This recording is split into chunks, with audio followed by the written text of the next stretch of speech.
A few nights ago, my boyfriend, 30M, went through my private journal and discovered a list in my notes from 2019 containing the names of my past sexual partners. There's so much to unravel in this situation, and I'm not sure where to start. We're both police officers and used to work for the same agency. In my late teens and early 20s, I made some regrettable decisions regarding my sexual partners, and I was quite promiscuous. Fast forward to the present, he still works at the department I left about 3.5 years ago. I had engaged in intimate relationships with individuals from his workplace, of which he wasn't entirely aware. I want to emphasize that I had no intention of being deceitful, but the revelation is causing a lot of tension, and I'm taken aback by how he's communicating with me. He went through my journal because, in his words, things were too good to be true, and stumbled upon a list from 2019 in my notes on my private journal, 3 years before we were together.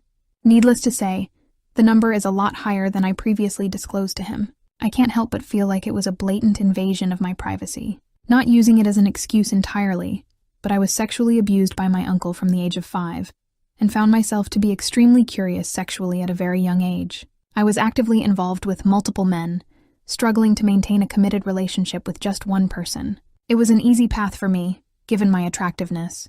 I sought validation from men, and the thrill of meeting new people excited me more than the actual intimacy itself. During the heyday of Craigslist, I took a turn into escorting, and I slept with over 263 men before I even turned 21. I remember the number vividly because it served as documentation for my security. A few near-death scares prompted me to reconsider my lifestyle, and that's when I decided to turn my life around. Interestingly, during that phase, I was involved with a married police officer who was one of my customers. He tried to convince me to join law enforcement, but I brushed it off at that time. This continued into my early 20s when I decided to join law enforcement. I quickly rose to become the most desirable woman in the force. Despite initially cautioning myself against mixing business with pleasure, I succumbed to temptation. It all began when a fellow male officer hosted a party, inviting most of my coworkers. Thinking it was a regular gathering, it turned out to be an orgy, and I engaged in sexual activities with some of my coworkers who were present. After the party, I continued sexual relationships with multiple coworkers, sometimes involving their wives and girlfriends for added excitement.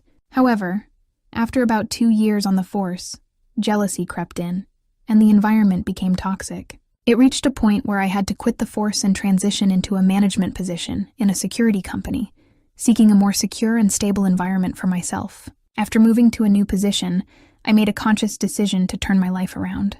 I ended my flings and started attending therapy to address the childhood trauma and cleanse myself from past experiences. Keeping a journal had been a lifelong habit that helped me cope in both good and bad times. In this journal, I documented not only my daily life, but also included a list of all my sexual partners, relationships, and even my time as an escort, something I now regret. After 3 years at my new job and consistent therapy, I felt like I'd undergone a complete rehabilitation. Then I attended a security expert conference where I connected with a man. However, my enthusiasm dampened when I discovered that he worked in the same police department where I had a past that I desperately wanted to forget. I didn't take him seriously and somewhat pushed him away, admitting that I didn't leave the department on good terms. However, I didn't delve into the specifics of the individuals, or how many people he currently worked with that I had been intimate with.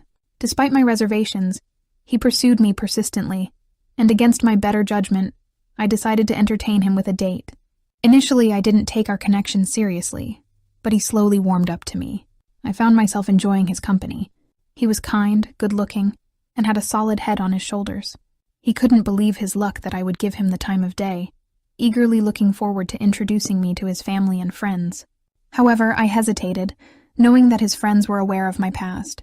We dated for 6 months before I mustered the courage to disclose my intimate history with some colleagues from my previous workplace.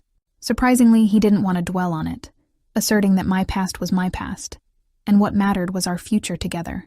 His understanding and acceptance impressed me, and I was wholeheartedly committed to making the relationship work. About a year into our relationship, I discovered that I was pregnant. He was initially happy about the news, but that's when things took a turn for the worse. He announced my pregnancy to some of his friends and even shared pictures of us taken during his vacation. His friends identified me and revealed my past to him. Knowing about my journal-keeping habit, he came home and turned my things upside down, eventually reading my journal. That's when he discovered the comprehensive list of all my past partners. His reaction was explosive. At 10 weeks pregnant, he had been drinking, and he woke me up with a barrage of screams. He called me disgusting, expressed regret about getting me pregnant, and claimed he would never have touched me with a 10-foot pole. The hurtful words continued, including remarks about nobody claiming me. The situation had escalated into a painful and tumultuous confrontation. He knew a significant portion of my past before entering our relationship, but not all of it. He once mentioned, before discovering the list, that he rarely goes down on me because all he can think about is the number of people I've been with, while I, on the other hand, go down on him every time we are intimate. His trust in me has crumbled, and he's overwhelmed by major insecurities. I'm at a loss for what to do. None of my friends or family knows about this, and they all adore him. Despite being a good person, his reaction has left me questioning everything. When I suggested couples therapy, he rejected the idea. Initially, he claimed he didn't care about me and would only co-parent, but now he's expressing a willingness to stay in the relationship. I'm torn between leaving and co-parenting or staying and attempting to salvage the relationship. The way he reacted has created a significant rift, and I'm uncertain about the path forward.